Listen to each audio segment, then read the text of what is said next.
I'm thankful to have girls because, again, I think I want to leave the world a better place than when I found it. You know what I mean? Like, I want to make an impact, a positive impact on the world. And I think, the influence and the audience we have with Tactical Baby Gear and what we can do to kind of persuade or encourage, I don't say persuade, but encourage parents to be better for their kids. But then knowing that women hold the power, if I can make my kids have a higher standard, it'll force other people to have a higher standard. So it's like a double whammy. So I get to like do better in multiple ways that way. And then after having 2 girls, and on the 3rd go around, I was like, oh, please be a boy. Please be a boy. Please be a boy. And it was another girl. But then I was kind of relieved, actually. Really? Yeah. I was like, you know what? I already know how this goes. I know what to expect. I know I'm an awesome girl dad. They love me. And my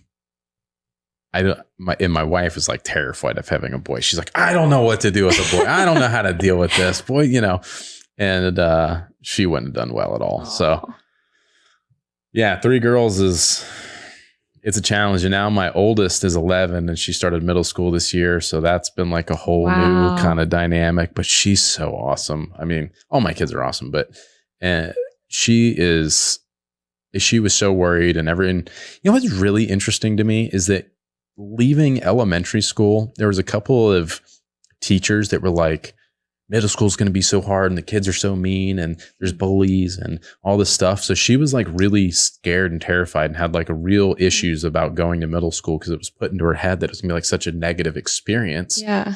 And it was like, why would you make it really hard for me to get her to school on the first day of middle school? You know what I mean? Like you're so anxious. And that word, anxious and anxiety, it gets thrown around so much in these days at those ages, and they've got lots of kids medicated with stuff that I just don't feel is necessary.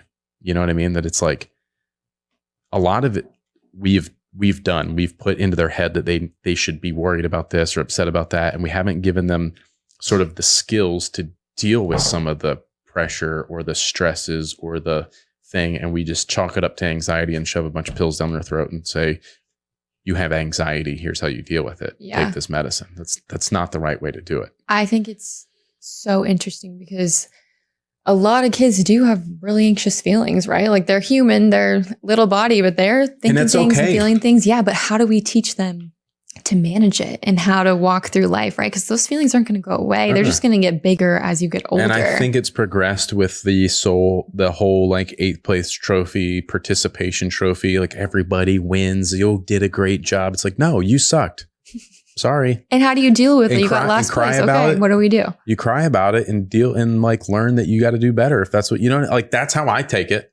It's like my daughter, same way, and almost to a fault. It was sort of the opposite extreme where she was doing gymnastics. She was really, really good at it. 2nd place, 3rd place, state championships, like really, really good at gymnastics. And we were all rooting her on, and there started to be a lot more pressure on her to perform and to do well. And she was like 8 at the time. Jeez. And she's doing gymnastics for 4 hours a day, 4 days a week.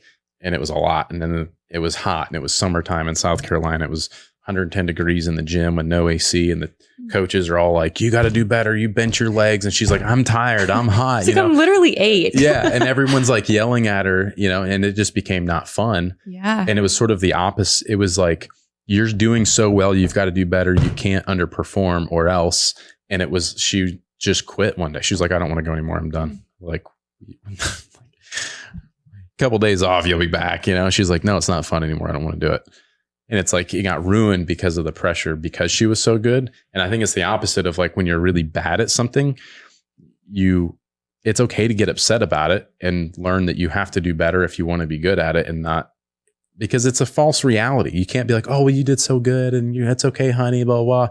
And then they hit the real world in a real work environment, or they go to college or whatever. And suddenly when you suck, you suck. Yeah. And that's you're punched in the face even harder. You got to figure it out alone. Yeah. Versus like dealing with that and learning and having that foundation at a younger age that like, okay, if I'm not good at this, I have to work harder at it. and no one's going to pat you on the back later in life when you suck.